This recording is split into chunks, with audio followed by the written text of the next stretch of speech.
ഇത് ഒരിക്കലും ഒഴിവാക്കാൻ പറ്റുന്ന ഒരു കാര്യമല്ല. കേൾക്കാൻ ചെവിയുള്ളവൻ കേൾക്കും. ഒരാൾ പറയാണ്, ഞാൻ പറയുന്ന വിധത്തിലാണ് ഖുർആൻ അർപ്പിക്കേണ്ടത്, ഞാൻ പറയുന്ന വിധത്തിലാണ് ചില കാര്യങ്ങൾ ചെയ്യേണ്ടത്. ആരാധനാ വിഷയമായതിന്റെ മുകളിൽ ഒരാൾ തന്നെ പ്രതിഷ്ഠിക്കും. എന്നിട്ട് പറയും ഇതാണ് ശരിയെന്ന് പറയും. പറഞ്ഞിട്ട് പറയും ഞങ്ങൾക്കറിയാം എന്താ ചെയ്യേണ്ടതെന്ന് പറയും. ഞങ്ങളെ ആരും നിയന്ത്രിക്കേണ്ടെന്ന് പറയും. ഓരോരുത്തരും തന്നിഷ്ടം പോലെ പെരുമാറും. ഇതൊക്കെ വെറുതെ എഴുതി വെച്ചിരിക്കുന്നല്ല. അതായത് ദൈവത്തെ ഒരു കച്ചവടച്ചരക്കായിട്ട് കാണുന്നവരിൽ, കാര്യസാധ്യത്തിന് വേണ്ടി മാത്രം ദൈവത്തെ അന്വേഷിക്കുന്നവരിൽ, തങ്ങളുടെ ജീവിതത്തിലെ അപ്പോഴുള്ള ഇമ്മീഡിയറ്റ് ആയ നീഡിന് വേണ്ടി മാത്രം ദൈവത്തെ തിരയുന്നവരിൽ, ഭൗതികമായ എന്തോ കാര്യങ്ങൾക്ക് വേണ്ടി മാത്രം ദൈവത്തെ അന്വേഷിക്കുന്നവരിൽ, സത്യത്തെ സ്നേഹിച്ച് മാനസാന്തരപ്പെട്ട് രക്ഷ പ്രാപിക്കാനുള്ള മടിയുള്ള സകലരിലും കാര്യങ്ങൾ ഇനി എളുപ്പമാവില്ല. കേൾക്കാൻ ചെവിയുണ്ടെങ്കിൽ കേട്ടു. ഡേറ്റിട്ട് എഴുതി വെച്ചു. കാകളത്തൊലി മുഴങ്ങിക്കഴിഞ്ഞു. സമയം കിട്ടിയപ്പോ നമ്മൾ ആവശ്യമില്ലാത്ത കാര്യങ്ങളുടെ പേരിൽ സമയം കളഞ്ഞു. കേരള സേഫ് ആണെന്ന് നിങ്ങൾ വിചാരിക്കുകയാണ്. സേഫ് അല്ല. ഒരു ക്രെഡിറ്റിലല്ല ഞാൻ പറയുന്നത്. പക്ഷെ ആത്മാവിൽ ഞാൻ പറയുന്നു, എല്ലാ അർത്ഥത്തിലും നമ്മൾ ഞെരുക്കപ്പെടും. എല്ലാ അർത്ഥത്തിലും സ്വർഗത്തിലേക്ക് നോക്കി കരയേണ്ട ഒരു കാലം വരാൻ പോവാണ്. മനസ്സിലായി? നമ്മൾ വിചാരിച്ചു രാഷ്ട്രീയക്കാർ നമ്മുടെ കൂടെ കാണുമെന്ന്, നമ്മൾ വിചാരിച്ചു സമൂഹം നമ്മുടെ കൂടെ കാണുമെന്ന്, നമ്മൾ വിചാരിച്ചു സ്വരുക്കൂട്ടിയ പണവും സ്ഥാപനങ്ങളും സമ്പ്രദായങ്ങളും വ്യവസ്ഥിതികളും നമ്മളെ സഹായിക്കുമെന്ന്. ഇനി എന്താ സംഭവിക്കാൻ വേണമെന്നറിയാമോ?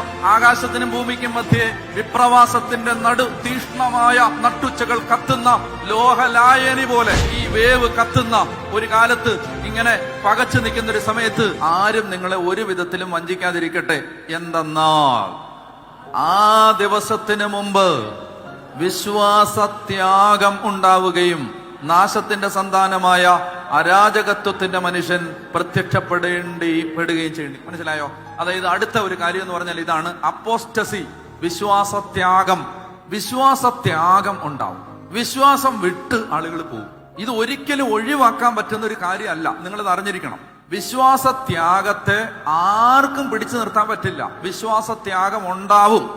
ഉണ്ടാവും എന്നാ പറഞ്ഞേക്കുന്നത്. ഉണ്ടായേക്കും എന്നല്ല, ഉണ്ടാകാതിരിക്കാൻ പ്രാർത്ഥിക്കണമെന്നല്ല. ഉണ്ടാവും എന്ന് പറഞ്ഞാൽ ഉണ്ടാവും.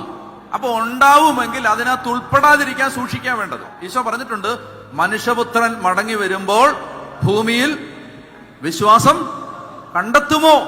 വിശ്വാസത്യാഗം ഉണ്ടാവുന്നതിന്റെ വിശദീകരണമാണ് അടുത്ത് പറയുന്നത്. ദൈവമെന്ന് വിളിക്കപ്പെടുന്നതോ ആരാധനാ വിഷയമായിരിക്കുന്നതോ ആയ എല്ലാറ്റിനെയും അവൻ എതിർക്കുകയും അവയ്ക്കുപരി തന്നെ തന്നെ പ്രതിഷ്ഠിക്കുകയും ചെയ്യും. ഒരാൾ പറയാണ്, ഞാൻ പറയുന്ന വിധത്തിലാണ് ഖുർആൻ അർപ്പിക്കേണ്ടത്. ഒരാൾ പറയാണ്, ഞാൻ പറയുന്ന വിധത്തിലാണ് ഈ ചില കാര്യങ്ങൾ ചെയ്യേണ്ടത്. ആരാധനാ വിഷയമായതിന്റെ മുകളിൽ ഒരാൾ തന്നെ പ്രതിഷ്ഠിക്കും. നിങ്ങൾക്ക് മനസ്സിലാവുന്നുണ്ടോ? ഇതൊക്കെ വെറുതെ എഴുതി വെച്ചിരിക്കുന്നല്ല.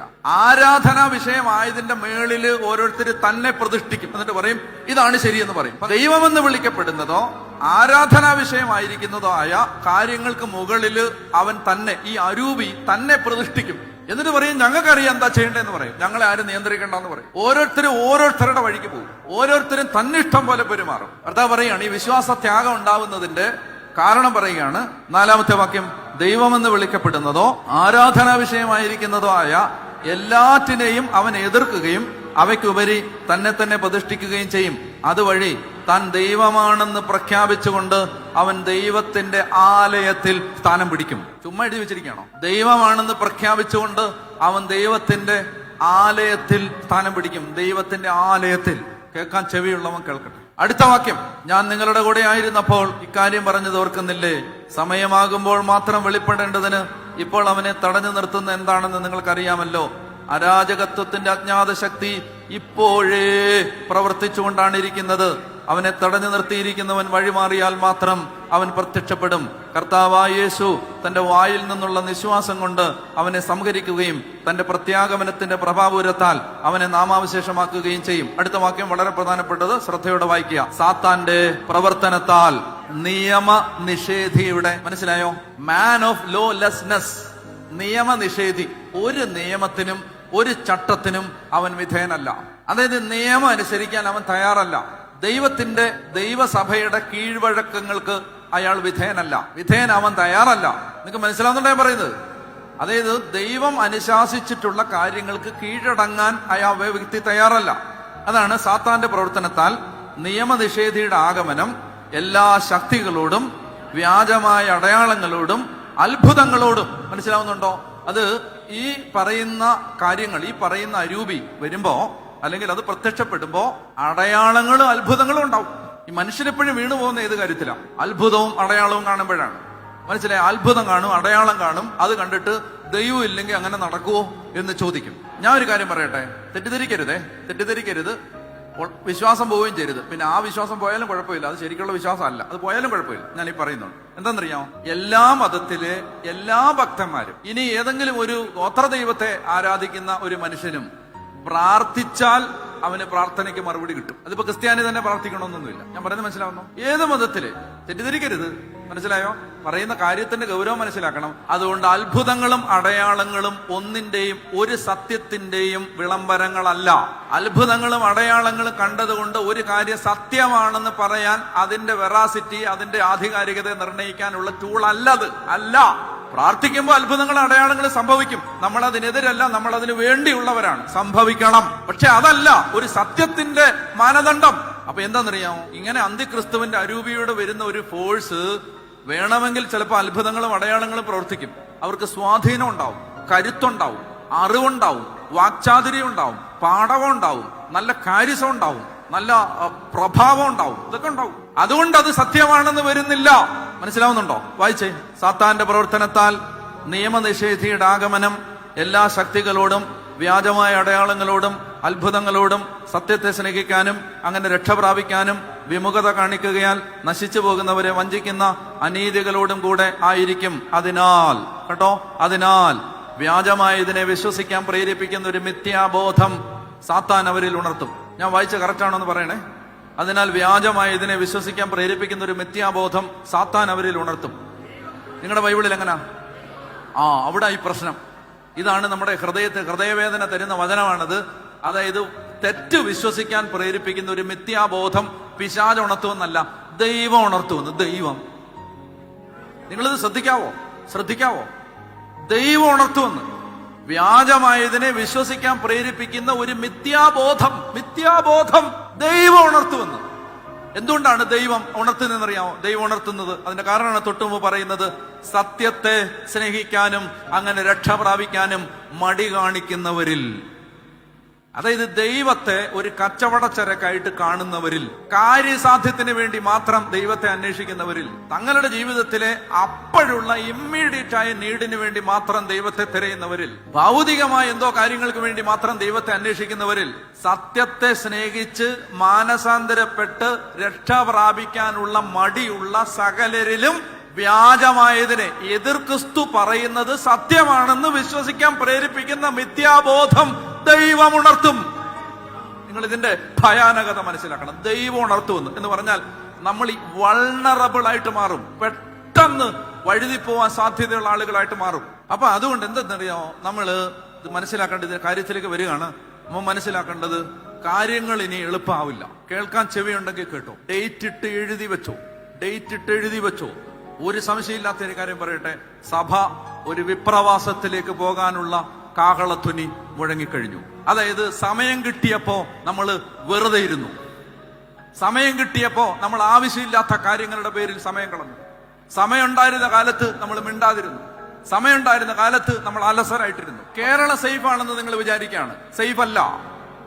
എല്ലാ അർത്ഥത്തിലും നിങ്ങൾ എഴുതിയിട്ടോ ഒരു സംശയം വേണ്ട, ഒരു ക്രെഡിറ്റിനല്ല ഞാൻ പറയുന്നത്. പക്ഷെ ആത്മാവിൽ ഞാൻ പറയുന്നു, എല്ലാ അർത്ഥത്തിലും നമ്മൾ ഞെരുക്കപ്പെടും. എല്ലാ അർത്ഥത്തിലും. മനസ്സിലായി? നമ്മൾ ആശ്രയം വെച്ചിരിക്കുന്ന മുഴുവൻ കാര്യങ്ങളിൽ നിന്ന് പിടിവിട്ട് സ്വർഗത്തിലേക്ക് നോക്കി കരയേണ്ട ഒരു കാലം വരാൻ പോവാണ്. അന്ന് പിടിച്ചു നിൽക്കാൻ ഒരു ജനത ഉണ്ടാകണമെങ്കിൽ അടിസ്ഥാനങ്ങൾ സ്ട്രോങ് ആയിരിക്കണം. മനസ്സിലായി? നമ്മൾ വിചാരിച്ചു രാഷ്ട്രീയക്കാർ നമ്മുടെ കൂടെ കാണുമെന്ന്, അവർ കാണത്തില്ലെന്ന് നമുക്ക് മനസ്സിലായി. നമ്മൾ വിചാരിച്ചു സമൂഹം നമ്മുടെ കൂടെ കാണുമെന്ന്, അവർ കാണത്തില്ലെന്ന് നമുക്ക് മനസ്സിലായി. നമ്മൾ വിചാരിച്ചു സ്വരുക്കൂട്ടിയ പണവും സ്ഥാപനങ്ങളും സമ്പ്രദായങ്ങളും വ്യവസ്ഥിതികളും നമ്മളെ സഹായിക്കുമെന്ന്, അത് നമ്മളെ സഹായിക്കത്തില്ലെന്ന് വരും കാലങ്ങൾ തെളിയിക്കും. ഇനി എന്താ സംഭവിക്കാൻ വേണമെന്നറിയാമോ? ആകാശത്തിനും ഭൂമിക്കും മധ്യേ വിപ്രവാസത്തിന്റെ തീഷ്ണമായ നട്ടുച്ചകൾ കത്തുന്ന ലോഹലായനി പോലെ ഈ വേവ് കത്തുന്ന ഒരു കാലത്ത് ഇങ്ങനെ പകച്ചു നിൽക്കുന്ന ഒരു സമയത്ത് ഒന്നുമില്ല, ഒരു പിടുത്തമില്ലാതെ നിൽക്കുമ്പോ നമുക്ക് പിടിക്കാൻ ഈ ഫൗണ്ടേഷൻസ് മാത്രമേ ഉണ്ടാവൂ. ഫൗണ്ടേഷൻസ്, അതായത് ഈ അടിസ്ഥാനങ്ങൾ.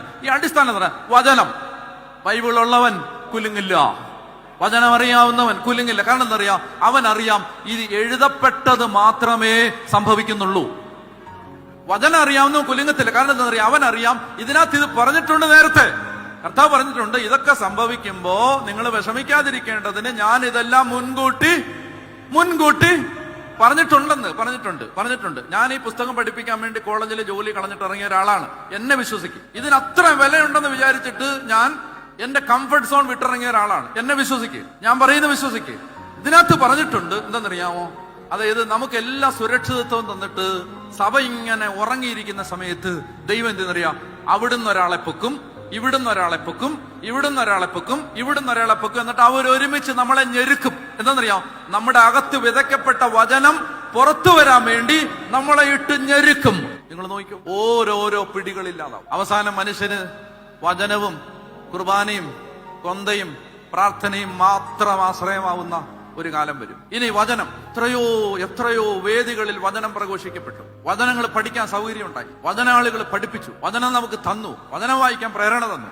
ഇതെല്ലാം സംഭവിച്ചിട്ട് നമ്മൾ വചനം വായിക്കാതിരിക്കുമ്പോ എന്താ സംഭവിക്കാന്ന് പറയാമോ, നാളെ ഒരാള് ഈ ബൈബിൾ നമ്മുടെ ഇന്ന് തട്ടിപ്പറിക്കും. മനസ്സിലാവുന്നുണ്ട്? ഈ ബൈബിൾ നമ്മുടെ തട്ടിപ്പറിച്ചിട്ട് ഇത് കത്തിച്ചു കളയും. എന്നിട്ട് പറയും ഇത് വായിക്കണ്ടെന്ന് പറയും. നിങ്ങൾ ശ്രദ്ധിച്ചോ, ഇത് തട്ടിപ്പറിച്ചിട്ട് ഇത് നമ്മുടെ ഇന്ന് സ്നാച്ച് ഇറ്റ് അവേ ഫോഴ്സ്ഫുള്ളി, ഇത് നമ്മുടെ ഇന്ന് പറിച്ചെടുത്തിട്ട് ഇത് കത്തിച്ചെടുത്തിട്ട് പറയും ബൈബിളൊന്നും നിനക്ക് വേണ്ടാന്ന് പറയും, അതിന് ഈ നാട്ടി വേണ്ടാന്ന് പറയും, അങ്ങനെയുള്ള ഗ്രന്ഥങ്ങളൊന്നും വേണ്ടാന്ന് പറയും. ഞാൻ അങ്ങോട്ട് ചോദിക്കട്ടെ, എന്ത് ചെയ്യും?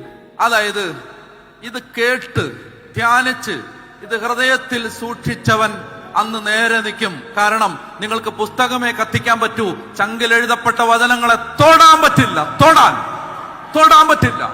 നിങ്ങൾക്ക് ഈ ഗ്രന്ഥമേ കത്തിക്കാൻ പറ്റൂ, പക്ഷെ ഞങ്ങളുടെ അകത്തെഴുതപ്പെട്ട ബോധ്യങ്ങളെ തൊടാൻ പറ്റില്ല.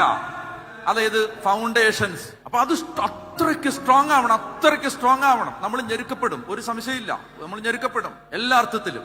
കൂടുതൽ കാര്യങ്ങളും ഞാൻ പറയുന്നില്ല, എല്ലാ അർത്ഥത്തിലും ഞെരുക്കപ്പെടും.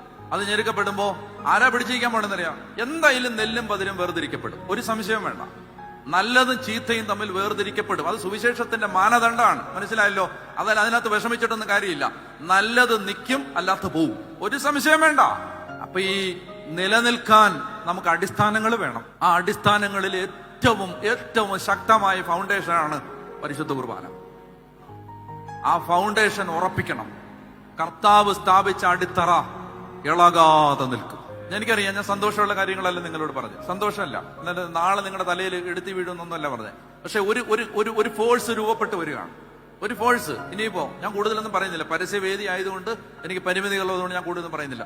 ഒരു ഫോഴ്സ് രൂപപ്പെട്ട് വരികയാണ്. വിശ്വാസികള് ടാർഗറ്റ് ചെയ്യപ്പെടും, ഒരു സംശയം വേണ്ട. അന്ന് ഈ കച്ചവട മൂല്യത്തിന് വേണ്ടി, ഈ വിനിമയത്തിന് വേണ്ടി, വ്യാപാരത്തിന് വേണ്ടി, ലാഭത്തിന് വേണ്ടി ദൈവത്തെ അന്വേഷിച്ചവരെല്ലാം പോകും. അവനവന്റെ നേട്ടത്തിന് വേണ്ടി ദൈവത്തെ അന്വേഷിച്ചവരെല്ലാം പോകും. നെല്ലും പതിരും വേർതിരിക്കപ്പെടും. അപ്പൊ അതുകൊണ്ട് ഞാൻ പറയുന്നത്, നിത്യതയുടെ കാര്യങ്ങളും ദൈവിക കാര്യങ്ങളും അടിസ്ഥാനങ്ങൾ ഉറപ്പിക്കണം. അടിസ്ഥാനം ഉറപ്പിച്ച് എന്ത് പ്രശ്നം വന്നാലും അടിസ്ഥാനം ഉറപ്പിച്ചവൻ കുലുങ്ങത്തില്ല.